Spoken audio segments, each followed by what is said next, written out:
Hi hello नमस्कार सर्वांना. तर आज आपण बघत आहोत पनीर टिक्का मसाला.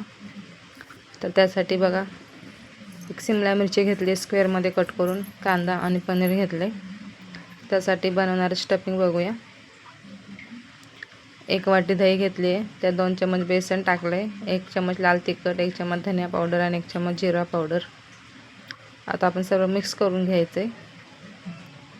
पनीर, कांदा आणि शिमला मिरची व्यवस्थित मसाला जरा लावून घ्यायचा आहे. हे बघा, जास्त एकदम हे करायचं नाही, पनीर नाही तर हे होऊन जाईल. आता आपण झाकून त्याला 20 मिनिटं फ्रीजमध्ये ठेवून द्यायचे मॅरिनेटसाठी. आता आपले 20 मिनिटं झालेत. आता आपण पनीर तो स्टफिंग जे तो फ्राय करून घेऊया.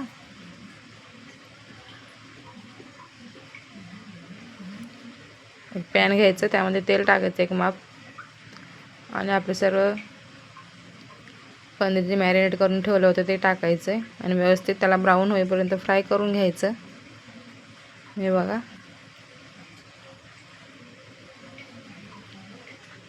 दोन्ही साईडने व्यवस्थित त्याला फ्राय करून घ्यायचं आहे, पलटी करून. आता इथे थोडंसं चिपकलं आहे,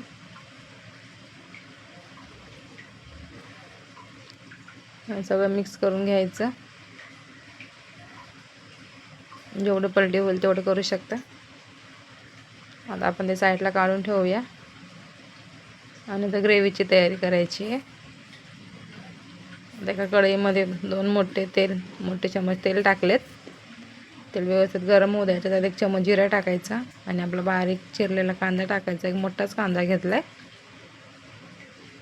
तो व्यवस्थित टाकून घ्यायचा आणि ब्राऊन कलर येईपर्यंत आपल्याला त्याला फ्राय करत राहायचं आहे. आणि आता 1 चमच अद्रक लसणाची पेस्ट टाकायची, ते पण सर्व मिक्स करून घ्यायचं.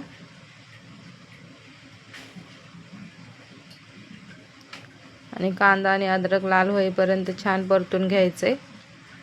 आता आपला कांदा झालेला आहे बघा.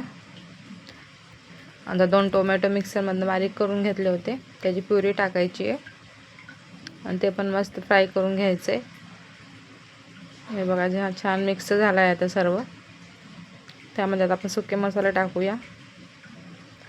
1 चमच काश्मीरी लाल मिरची पावडर टाकले, 1 चमच हळद टाकले, 1 चमच धने पावडर आणि 1 चमच किचन किंग मसाला टाकला आहे आपला पनीरचा आणि थोडंसं गरम मसाला. आता ते सर्व व्यवस्थित मिक्स करून घ्यायचं आहे. छान तेल सुटेपर्यंत फ्राय करायचं. छान आता मसाला एकदम व्यवस्थित फ्राय झाला आहे, तुम्ही बघू शकता. तेल पण सोडतंय आणि आता आपल्याला तेच मसाल्याचं पाणी टाकून घ्यायचं आहे, ज्यामध्ये आपण पनीर मॅरिनेट करून ठेवलं होतं. आणि आता चवीप्रमाणे मीठ टाकायचं आणि सर्व मिक्स करून आता आपण झाकण ठेवून द्यायचं आहे. छान एक वाफ काढून घ्यायची आहे. हे बघू शकता, इथे छान तर्रीदार तेल सुटलं आहे. ते आपला आता मसाला व्यवस्थित तयार झाला आहे.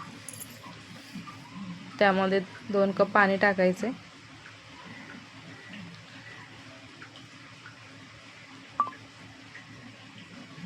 आणि एक उकळी काढून घ्यायची आहे. हे बघा, छान उकळी पण आलेली आहे.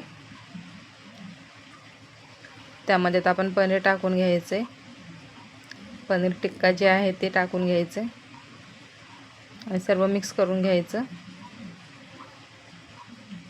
आणि 5 ते 10 मिनटं स्लो गॅसवरती त्याला शिजू द्यायचं. कांदा आणि शिमला मिरची पण थोडीशी सॉफ्ट होईल. हे बघा, आता आपलं झालेलं आहे. आता गॅस बंद करून 10 मिनटं झाकून ठेवून द्यायचं आहे. तर बघा, मस्तपैकी तर्री आलेली आहे. व्हिडिओ आवडला असेल प्लीज